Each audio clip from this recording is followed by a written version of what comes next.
won the World Cup. It is the fourth time that... Hello and welcome back to another episode of Women's Cricket Chat, and we are absolutely buzzing that today we are joined by Chris Guest, head coach at The Blaze, the newly formed The Blaze, and also of the under-19 England women's cricket team who made it to the final of the World Cup just over a week ago. So Chris, thank you so much for joining us. You definitely look like you've caught some of the sunshine.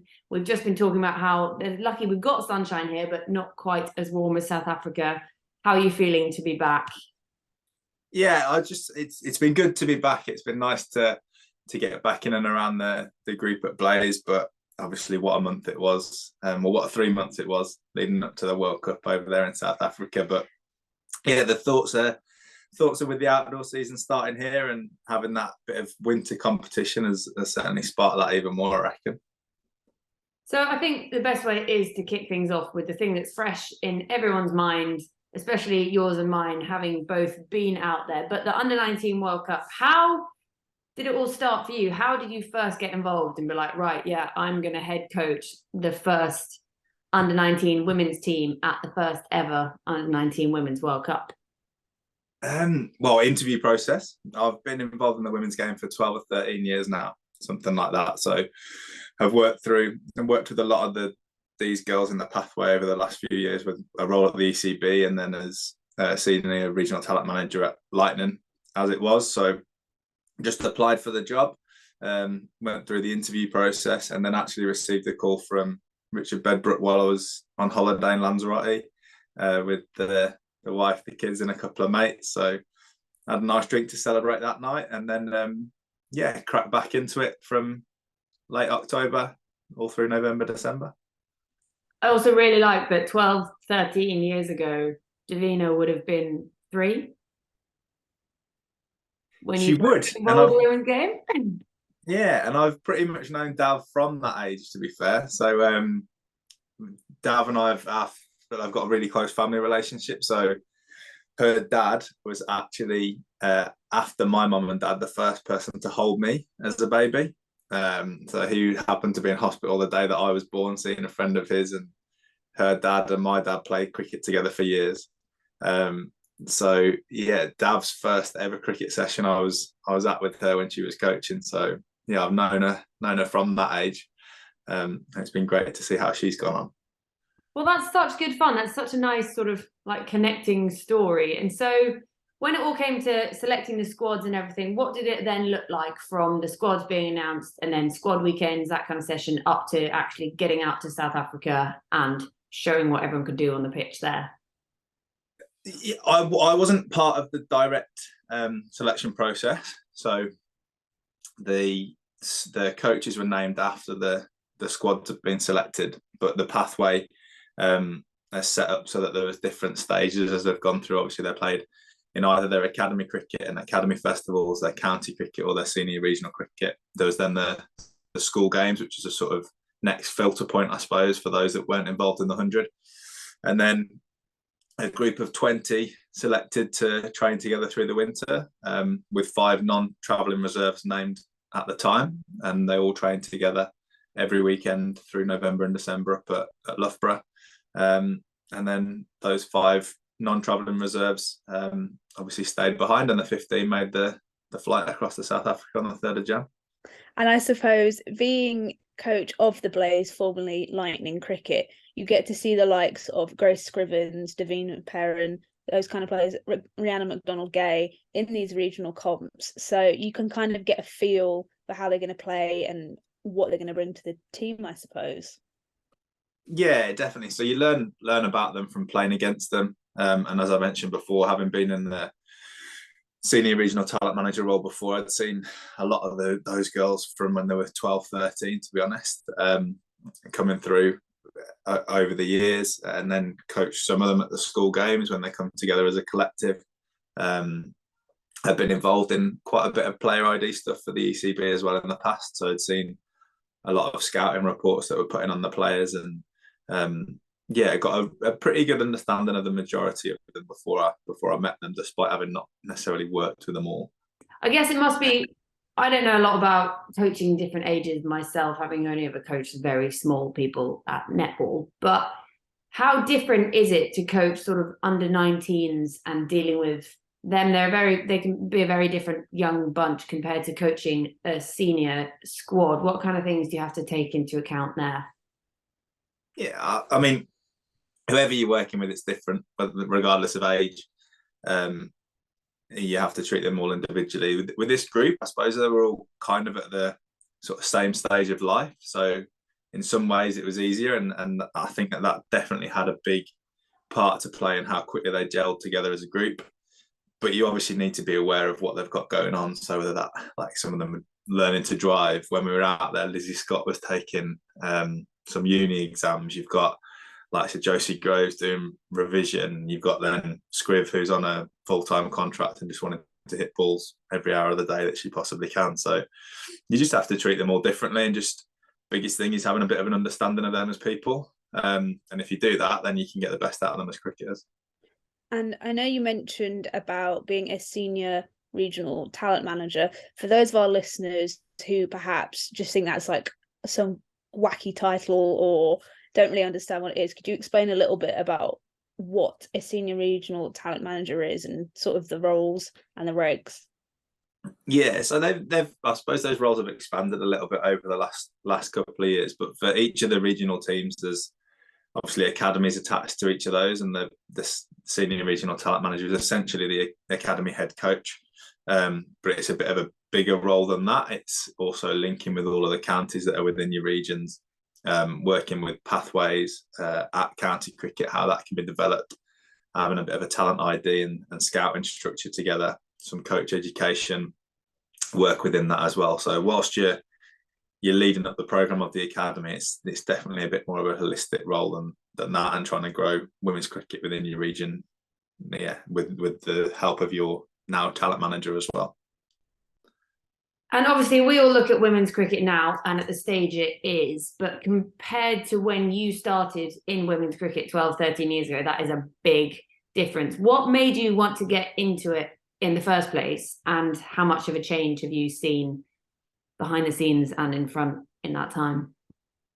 I mean, it's incomparable. So when I started getting into it, and I was at Staffordshire Cricket at the time, so I worked with the women's side there, and at that point in time, they were still paying for training sessions. They were still paying for their kit, match fees, those sorts of things were taking place. I remember being involved with the England senior team on the day that they went professional years ago, and what that felt like walking into the building with being a professional cricketer, and how that was different. And then obviously in the last few years, the growth has just been so fast. But I think we've just seen a glimpse, obviously, with the under-19s England side, what's to come in the future by giving them that opportunity, by giving some time, some resource, some money, to enable them to become better, and taking away a decision of, or some decisions of, do you need to get up at 7 o'clock to go to work to then train in the evening? Can it not become your job? Which is awesome to see. And so we've come from there to an under-19 level. Was it something you ever thought, this could happen, or is it quite like, do you even step back and think, wow, this is quite astonishing how far the women's game has come? Yeah, you definitely step back and think that. You always hope that. I mean, you see the comparables on the boys' side, and they've been an under-19 side, so obviously you draw the conclusions, why can't that happen? I think that it's a good time that it's come. I think that the standard has upped itself to become a watchable product, and a product that it can be exciting and is different to the men's game.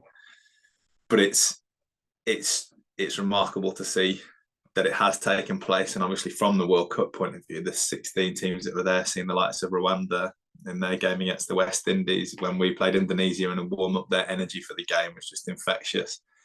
Just seeing how global that game can be, it's awesome to watch. I promise we will move on from just under 19 at some point, That's but it's what's fresh at the moment, and it's what people are sort of talking about still and listening to. You say, there were those takeaways. What else were the big takeaways, and how much did it mean to watch that team walk out in the first game of the tournament and then think perhaps we could make the final at that point?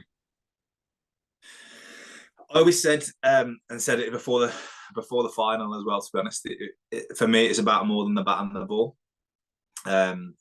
This whole program was about, there was sort of 3 goals of mine when we set out. There was developing some stronger individuals, not necessarily just physically, but making them a bit more mentally robust and exposing them to different situations. So we did that holistically without the bat and the ball back at base, forming some relationships that all sort of last a lifetime. And that's certainly happened from both staff and players.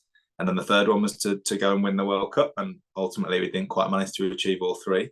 But the ride that we went on and how consistent they were with their thought processes and their practice and everything throughout was awesome to watch. We did a bit of research after the first game, so obviously it was a big significant win against Zimbabwe. We did a bit of research, and as far as we can tell, it's the biggest winning margin for any men's or women's England T20 side ever. So we sort of set our stall out pretty early with that, and we just kept wanting to try and raise that bar, despite whoever we were playing against. And obviously, with it being a new competition, which personally I feel it should have come along about 5-10 years ago, but that's a story for another day. When you are preparing for it, what does a Chris Guest team talk look like? So they're varied. I'm not going to lie. They're varied depending on how I feel the mood of the camp is. And they weren't all me. But in fact, to be honest, very few were me. I encouraged the other staff to lead team talk so that we got different views. We got what it meant to different people. The girls had an understanding of how the staff felt to be part of it and what playing for England meant to them. So we had, I think 5 or 6 different people lead the team talks across the 8 or 9 games. My sort of go-to is to make them fun, make them enjoyable, make them think about it. And for me, it's just about empowering them to become the best people that they can be when they're playing. And they seem like quite a fun bunch anyway, so I'm sure that's the kind of energy that they would take on board. Who was the joker of the squad? We had a good few, to be fair. They would put their hands up to take that mantle. I think that Niamh Holland certainly made a few people laugh, maybe by being a bit dizzier than others. Seren was great on music, so she kept the liveliness from the music and was a big part of the team song.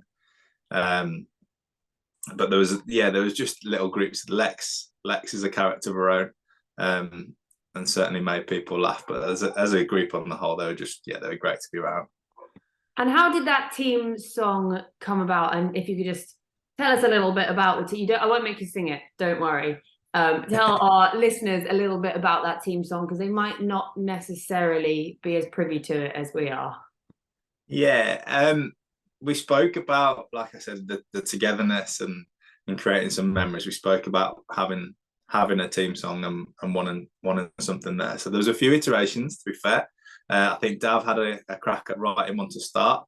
And our first day together we did like a rock and roll experience, it was called, and we did like a dancing thing to the Eye of the Tiger. So she wrote some lyrics to that, but it was just a little bit too long. So I think Seren and Scriv were a big part of pulling that together, just keeping it nice and simple and a bit of a chant that we could belt out after a game, and we certainly belted it out, that was for sure. Yeah, well, we all heard it after that semi-final against Australia. How were your nails at the end of that game? Because I honestly think mine are only just recovering. Like, you're playing Australia. I like to think of it as sort of the start of the Ashes year, and that's 1-0 to England already. How was that game for you? So people might not believe this, but I genuinely believed at the halfway point that we were going to win that game.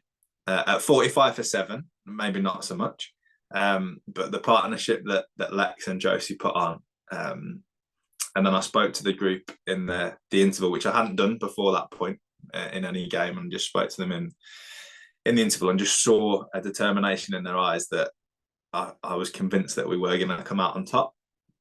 Obviously, it ebbed and flowed throughout, and heart rate goes up and down as you're going through. But the emotion that outpoured when we got that final wicket, it felt like an absolute age for the umpire's finger to go up. But the emotion that outpoured on the bench, I smashed my head off the top of the dugout as I stood up. There was arms and legs flailing everywhere with hugs going on. But I tried to stay pretty level as much as I could. But it was like nothing else I've experienced. And I think what was so great about the tournament was, England got to the final, but you had the likes of Somerset, like Tom Abel sent a good luck message, the director Andy Harrow sent a message, Owen Morgan got behind the girls, and having the England women's first team out there take the 4-hour drive to the venue for the final, like, it shows that people really, really did believe in this team. I just remember watching that semi-final in the office, and I was like trying not to have a mental breakdown. So I can only imagine for you being there, like, how chaotic it was. Yeah, the support was incredible. Spoken to quite a few people since, obviously, and it was Jofra's comeback game, wasn't it, that day? And people were not watching that; they were watching the 19s Girls World Cup. From my own perspective, the England coaching staff, the senior staff, were incredible. Would send messages of support and congratulations before and after every game. I know that a few of the girls had messages from the senior team, so I know that I think Soph had a message from Eccles. I know that Lex had something from Catherine. So it was really good that those relationships were still going on. We had Tash training with us for a little bit during the time that we were there, and she was obviously great in and around the girls, and just became like sort of number one fan after Josie's mom dancing. But yeah, it was just awesome to have that support when we were there. I honestly would love to see the step count of Josie Grover's mum during that tournament, because she just didn't stop. Alex, I don't know if you saw her. She ended up on TV quite a lot, I think. She'd handmade foam fingers out of card, and then she was always dancing side to side, like stepping, just sort of on her own over there from the parents the entire game. Like, she didn't stop, did she? No, she's and that's pretty consistent to how she is at Lightning as well, to be honest. So yeah, she's great to have around.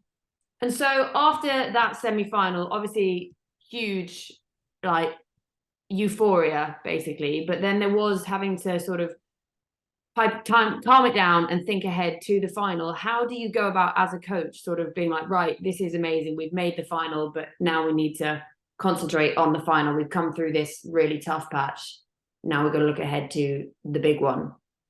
Yeah, I'll be honest, it wasn't that difficult because that was our goal. So from the outset, we'd said we need to win 7 games to win the World Cup, and every game that we won, we were just one further along the line. So after the semi-final, we were 6 out of 7. Clearly, like, we celebrated. It was fantastic. But then the next day, it was consistency with how we'd gone about it before. We always had to adjust training a little bit against Australia and India. We knew that the attacks that we were going to face were different. So we tried to account for that. Potentially didn't do enough before that of what we might come up against in hindsight. But we just prepared exactly as we had for Zimbabwe, as we did for India, with our pre-match prep, and went through that process, and the girls were fully switched on and ready. And I wanted to ask, because obviously earlier you mentioned about the under-19 men's team. Of course, similar situation, got to the final and just fell at the last hurdle. But it's not all doom and gloom, because we have seen the meteoric rise of Rayan Ahmed making his test debut. So do you think, like, there'll be a couple of these under-19s that perhaps are knocking on the door? Obviously, we know Scrivs is very, very good. But other than Scrivs, who do you think could potentially be pushing for that first team spot? Look, it's hard to single out any of that group. There's 15 or there's 20 fantastic individuals as part of that group. So it'd be hard to single anyone out. I'd say that some of these will definitely play for England in the future with their skill sets. There are other people ahead of them that are just a bit older as well at the moment. We can't forget that, with where the women's game's at, slightly different to where the men's game's at. So I think that there's some some good cricketers who are just outside that age bracket that are also knocking the door down. So it's keeping their feet on the floor. I think a lot of these establishing themselves in regional cricket to start with, but clearly you've got Scribner's captain, leading run scorer in the competition. Was fantastic. You've got the likes of Soph and Ree who have performed in the 100 over the last season. So you've got those that you'd think that are at the front, but it wouldn't shock me if any single one of them accelerated ahead of each other. There's some fantastic young cricketers in that. Yeah, and I think it's sort of a testament to how good the regional structure is becoming in England as well. So if we move things on to this regional structure, nice little segue, well done me. So you're now with, it is the Blaze. I have to say the Blaze, not Lightning. I will get it in my head at some point. The purple is doing some mess. I needed you to wear orange, or I'm going to get more. Sorry about that. Yeah, sorry.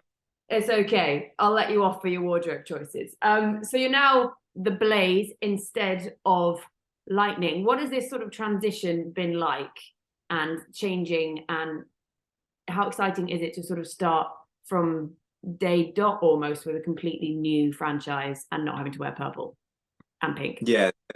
The change has been fantastic. I mean, Loughborough were brilliant. It was awesome to be hosted there in the National Performance Centre, best facilities in the country. But by the nature of that, you're then competing with all the England sides that need to use that facility. You're competing with the uni whose facility it is. So you don't necessarily get the best time. So it doesn't necessarily feel like a professional team setup. So the move over to Trent Bridge has just brought that different dynamic of walking into a test match cricket ground, having access for the girls to train during the day alongside the men's pros.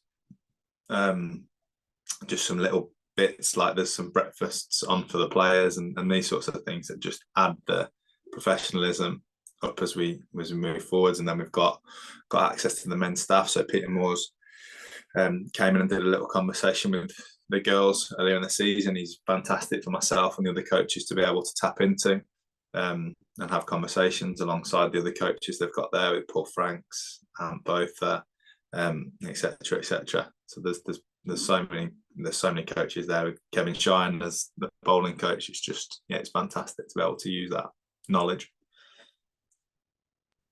And I suppose with the name change or the rebrand, I suppose it kind of gives people an opportunity to kind of disassociate with Loughborough, because I know in a sense for the past 3 seasons or so, everyone's always sort of referred to Lightning as Loughborough Lightning, and it's like, no, it's just Lightning, it's just the Midlands team, West Midlands team. So how much do you think that will perhaps help in terms of, garnering new fans, kind of having your own identity, I suppose? It'll be massive. So we've seen our social media account go up already, and our content has improved massively on that side of things by being with the Blaze and having that team from Notts behind us. So that's been excellent. And we obviously hope to link in with the Outlaws and with Derbyshire, with Leicestershire and Links as well, and make sure that we can try and really facilitate that regional feel to the group. It's a real good opportunity for us as well to, like you said, step away from Loughborough. A lot of the girls historically had either been students there or certainly lived in and around the area. So to move away from it separates uni with professional cricket.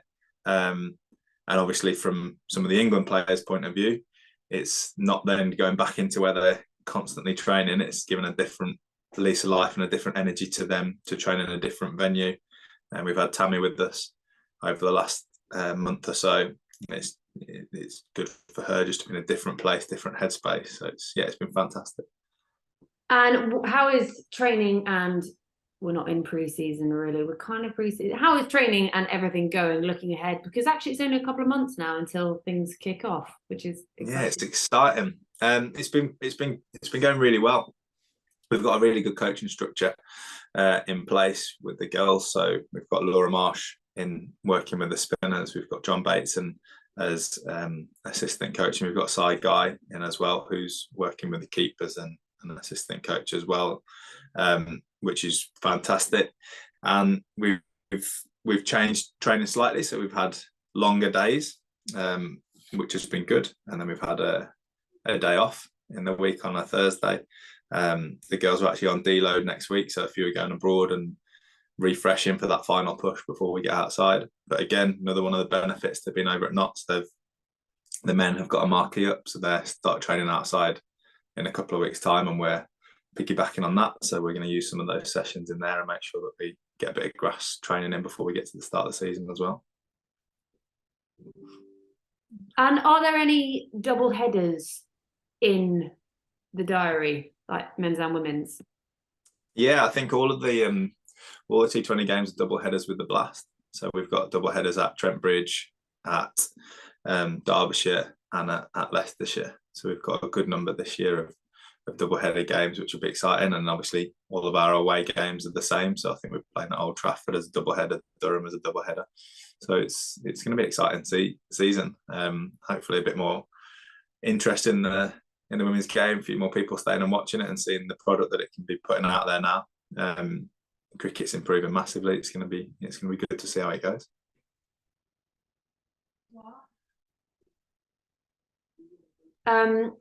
And on the obviously expansion of the women's game, we have got the WPL coming up as well, and that was announced, for definite, the teams and whatever, while you're out at the under-19s. Is there anyone that you think, okay, right, they're going to be picked up for that, perhaps from Blaze, perhaps from the under-19s, or is it just quite an exciting thing to just see the expansion, especially being picked up in India finally? Yeah, I think it's an exciting thing to see how it goes. I think that from what I was reading the other day, I think Squib's the only non-capped England player that's in the shake-up for it. So if there is anyone from the 19s, it would only be her. And I think from Blaze, I think we've only got a couple in that conversation as well. But it'd be exciting to see what that looks like, how that shapes up. The draft is on Monday, I believe. So see what numbers come around that and how that looks. But it's going to be good to watch, that's for sure. Yeah, I think it's quite an exciting prospect. I think even I was talking to Tash and she put her name in, and there's a lot of names gone in there. So it will be exciting to see what comes out of it. And then obviously we've got the 100 coming up again, so you'll have under-19s perhaps that are being picked up. You've got Blaze players going. How much of an impact have you found that's had on the players and the women's game as a whole in England? I think it's been fundamental in growing the game over the last couple of years. I was involved at the Superchargers, and seeing the energy that brings to young girls watching, young boys watching, being part of it in the crowds. But then the cricket that's put on show as well is fantastic, and that's only going to grow and grow. I think that some of these under-19s will be picked up off the back of how they've gone, which is going to be exciting for me to see what that looks like.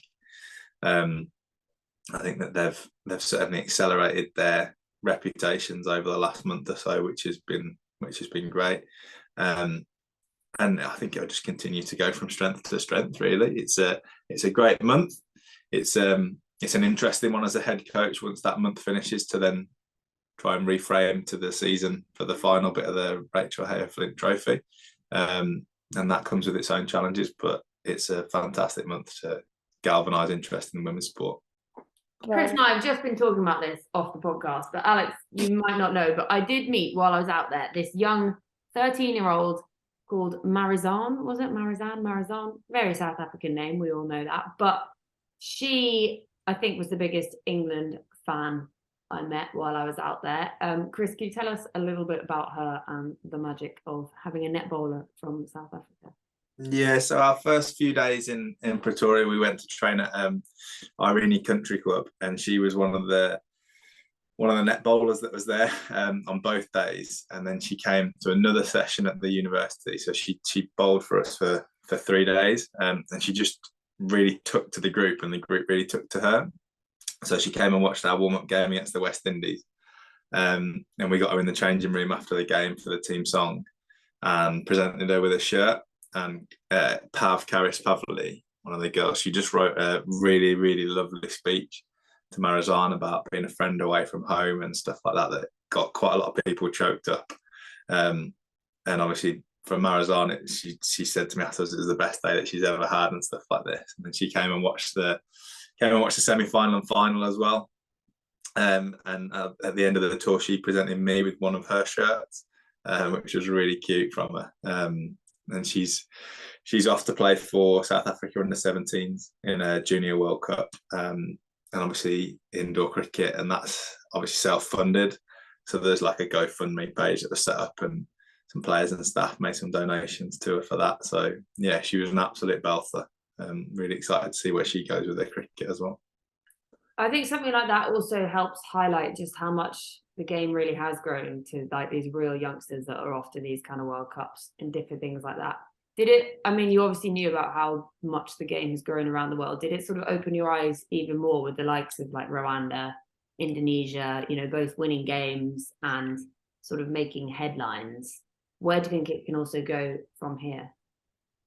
Yeah, it did. I was lucky enough a few years ago to go on one of the Cricket Without Boundaries charity trips, and I went to Uganda. So I saw the potential that was there with cricket, and particularly with young girls playing cricket. The strength of throw and their athleticism is unbelievable. So I knew that it was there, but it's just formalising that, and how they've gone about doing that was remarkable. So it's awesome to see how that's grown, how the game is continuing to move forward. Obviously, the next World Cup in Malaysia and Thailand, so it'd be interesting to see what that brings from a venue point of view, but then from what teams are ending up qualifying there. So it was just, yeah, it was a really, really good, like, wholehearted World Cup, I'd say. Yeah, because with the Cricket Without Boundaries, it was that 9 of the Rwanda team came through Cricket Without Boundaries, including Giselle Ashimwe, wasn't it? Yeah. So you mentioned earlier, like, what's a team talk like, and things like this will inspire it. So that ahead of Rwanda, we made sure that the girls were all aware of that, shared those bits of information, shared information that they only started playing cricket 20 years ago, just making sure that we're developing knowledge and understanding of where they are. Shared with them ahead of one of our games around Marizan, and what she said. And I asked, why is it that you like the group so much? And she said it's just the energy that the girls give off. So just making sure that they're aware of what they can create, what they can do, and what other teams and countries have been through to get to there. I spoke to the Indonesia coach when they were playing their warm-up game against Zimbabwe, and he said that they don't have grass wickets in Indonesia. They'd never played on grass before they went to a quick trip to India, just to say that they'd done it before they got to the World Cup. And again, it's just sharing these things with the girls and making sure that their understanding of the world and the game grows, as well as just their front foot drive and their slower ball. And final thing on the under-19, would you do it again? Absolutely. Yeah, I thought that might be the case. I guess it's also the idea that you do almost get a whole complete new squad and team each time, so it's a completely different challenge every time, rather than just like a few players in and out, perhaps like a senior World Cup. Yeah, definitely. I mean, I'd love to do it. I genuinely don't know what the next steps are with it. I think that the ECB will go back and look at what went well, how the build up to this tournament worked, what might change with a 2-year non-COVID lead into a World Cup. Might that look like a few more competitive games next year? Who knows? So I think that they're going to go away, have a little look at that, and then if the opportunity comes up again, I'll certainly put my name in the frame. Yeah, so back to the present and the close and near future. So next thing for you, you say girls have got, what's it called, a down week next week? Yeah, so they got a physical deload week next week. So after just what's it been, 6-week block of training, just having a week, just a gym session here and there, and no cricket next week to get back and ready to go again before the season. Does that mean you get some family time? It does actually, yeah. So I'll be around home a little bit more. There's a couple of girls who aren't deloading, who've not been very well, so I'll still be in to facilitate their training.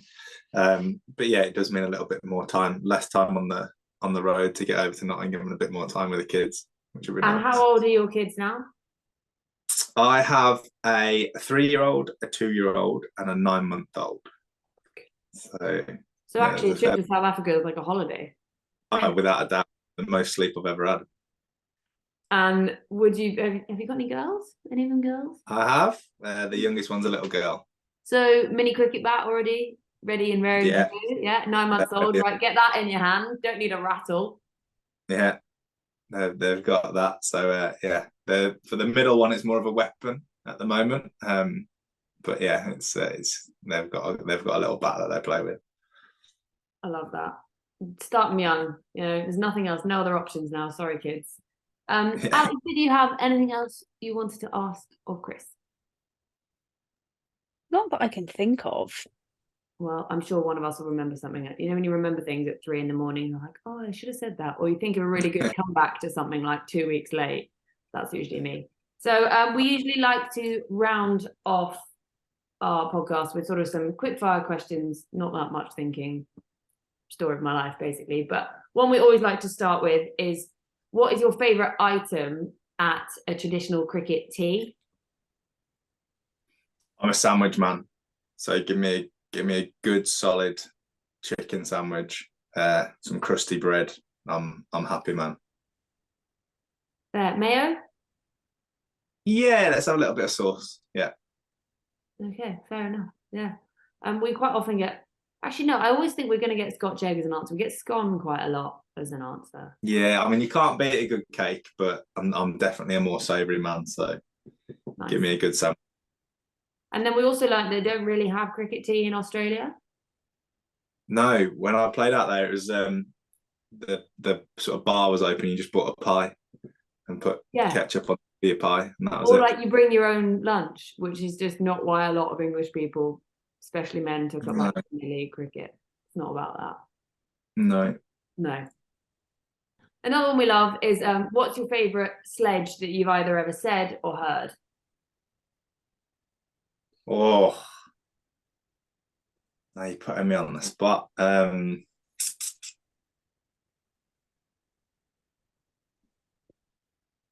can't. You know what? I can't think of a PC friendly one to go with right now, if I'm being honest. So no, I'm sorry. I can't think of it. I think we can infer from that. Yeah. That we can tell you played men's cricket anyway. Yeah. Yes. I mean, Lauren Rolls had a horrendous one, which I will not repeat on air, but it was horrendous. I've forgotten it. I'm gonna have to go back and listen again. Yeah, I'll tell you. I'll message you about it later. Okay. Because it's horrendous. Go to karaoke song. See, I'm anti-karaoke. I have a fear that would be the worst for me singing. However, if I had to, it'd be Bon Jovi, Living on a Prayer. Yeah, no, it's a good choice. It's a solid choice. We get a lot of ABBA. So yeah. I think that is actually the first time we've had that one. So you can have that, even if you're not going to sing it. Go to drink at the pub. I'm a beer man. But I like a nice American IPA, like Samuel Adams or something like that. That'd be my preference. But then I also do love a rum. So are you into your craft beers? Yes. Yeah, I like craft beer and a rum. Nice. So that would be good choice. Drinking choice. If you hadn't gone into cricket, what would you wanted to do? Anything? I would have. So it nearly happened about 5 years ago. So I mentioned about savoury food and sandwiches. I bought a caravan that I turned into a street food van that was going to be selling sandwiches from around the world. So it would have been, street food, like chefing, that sort of thing. That would have been where I would have gone. It's very, Freddie Flint off chip van vibes, but obviously a lot better because sandwiches, you can have so much fun with that. Chips are just chips. Exactly. Yeah. So it was called Worldies, and I sold it a couple of years ago. Sold the van a couple of years ago, but that's where it would have gone. That's actually such an interesting fact. That's fun. I think That's fun. I mean, yeah. How come you decided not to? But I was genuinely, it was about what 5 or 6 years ago, so it was a bit of a crossroads. I was about to stop cricket. I've been working for staffs for quite some time without really getting very far, and I thought like the opportunities were closed off. So I was about to stop, and then got the job at the ECB after having 12 months working with Derbyshire in the men's game in first class cricket. So yeah, just I didn't have time to do both at that point then. That's fun. So you could have like a team bonding sandwich making day, you know? Well, Suddenly... my first day with Lightning, as it was, as head coach, we went to Matthew Hoggard's Hoggy's Grill on Rutland Water and did some burger making. Rob Taylor, the old coach, lives that way, and he'd mentioned it before, so we got that booked in. Yeah, you could so totally like do your sandwich, like sandwiches from around the world at the cricket tees, or you could just like bring them down to Trent Bridge on a game day. Yeah, it would be there. That'd be sick. Yeah, I'm thinking like a pop-up just one day, you know? You do your coaching bit and then it's like, right, now just do sell some sandwiches. Yeah. I mean, that's... You can tell we love food. Yeah, we're all about the sandwich. What was the last TV series you binged? Ted Lasso. Oh, nice. Did you like it? I've heard mixed reviews. Yeah, no, I loved it. They film it where I work. Yeah. Like down the road. Right. Yeah, but it's because I work in Richmond, so that's why it's like down the road. Okay. Yeah, so Ted Lasso would be the last one. Nice. Yeah, it's one of those, it's on my list, you know, when everything just keeps getting added to the list and then you never make it through because new stuff comes out, and then The Apprentice started again and now I'm back on that. Yeah. And wishing goodbye to my brain cells, basically. So I'm about to lose myself for a few months because Australian MasterChef is about to start up again. Oh, nice. Which is my favourite. The Australian one? Yeah. Nice. I've not watched... I like Australian Married at First Sight, but not the English one. I'm the same with MasterChef. Yeah. Although I do love Greg Wallace. And I don't know why. Yeah, I'm a big Greg Wallace fan, and I think it's just because he's just so abundantly like full of life.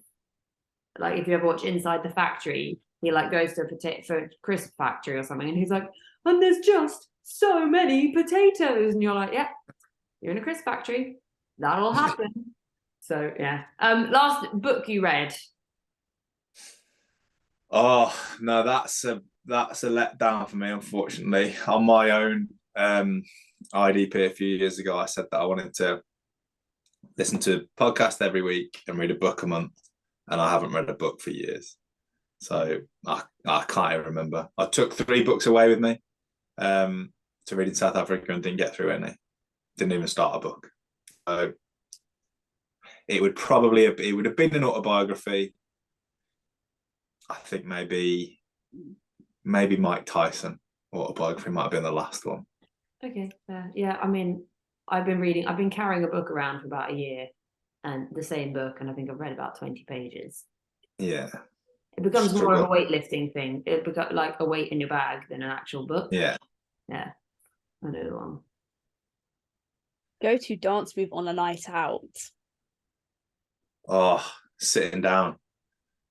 Getting off the dance floor, sit down, nod your head, have a beer. Yeah. I wouldn't be the front and center on the dance floor. I can't see you like cracking out a worm or anything. No, I'm definitely not a worm man. That's an injury waiting to happen. I do like, so my cricket club, we're pretty diverse, so in a city club, so we do like a bit of Bhangra, and if the Bhangra comes on, then we enjoy that. I rate that. What's your style of music, favorite music to listen to? More chill. So singer songwriter or reggae. So those would be the 2 playlists that go on in the car. Nice. Bit of Tom Mish. Not heard of Tom Mish. That might need to go on the Look up list. Tom Mish. Yeah, good stuff. I'll just send you his link to his Spotify. That would be good. Yeah. Yeah, a bit of Dermot I like Tom Kennedy, Mish. Duke Ross, that type of vibe. Yeah. Oh, you're not Favorite musician or artist? Bob Marley. Yeah, good call. Have you seen We'll the add that Today Show? to the playlist. What was that? Sorry, Alex. We'll add that to the playlist we're creating. Yeah, get Bob Marley on there. I haven't seen the stage show, sadly. It was touring last year, wasn't it? And I couldn't get down to London for it. I actually, at that point in time, I actually took my wife to see a show, and that was on. I was thinking, like, the point is that it's a present for her, not for me. So I can't go to see the Bob Marley one. So we went to see Wicked instead. Okay, but that is very good. Yeah. So you can have that one. I think that's probably it on the quick fire ones. Any other ones you can think of, Alex? No, I still love the sandwich van thing. I'm just getting over that. Yeah, I also loved it. It was inspired by a sandwich that I had in Melbourne called it's a Vietnamese sandwich, so a banh mi, pork banh mi, and that was, yeah, I had a jet lag night in Melbourne, couldn't sleep, and thought about this sandwich van, and then bought one a few years later. Yeah, and it had that. It had one from Cuba, one from Portugal, and a Reuben from America. I actually love that you're so inspired by this one sandwich that you had that you nearly changed your entire career. Exactly. Yeah. That's a genuine life-changing, people say this is a life-changing meal. I don't know why Australian people say it, apparently they do. Yeah. Where that came from. This is a life-changing sandwich. You actually had that. Very much. Very much. It's an absolute belter. Have you been back since? Have you been back there and told them? I wouldn't even be able to find it. Oh, really? Yeah, it was in a tiny little shop under Flinders, like back of Flinders Street station. Nice. Wouldn't even be able to find it. I've had that sandwich, like the equivalent, in other places and made it obviously a lot myself. But yeah. Wow. Well, I think on that life-changing sandwich bombshell, Chris, it's been absolutely fab to have you on today, hear about everything, obviously under 19s, everything Blaze, everything Lightning, RIP. And yeah, and the fact that your kids are armed with cricket bats already, I'm a big fan of that. Yeah. We'll let you go and make another life-changing sandwich, and we look forward to seeing what the Blaze can bring this year. Do you have a motto, the Blaze? Bring the fire? We do. We have like a corporate motto, which is cricket with purpose. Okay. And we're still working through a team song and that sort of stuff internally. So we'll see what that comes out like. Well, watch this space. The Blaze are gonna blaze it up, world or something, or Park it up, set fire to the. Who knows? I obviously won't be thinking of it. Mayhem. Yeah, I don't know. Who knows? But we look forward to seeing what the Blaze can do this summer. Thank you so much, Chris. And no worries at all. Congrats on everything, and we look forward to seeing what this summer brings. Thank you very much for having me. Thank you, guys. Bye.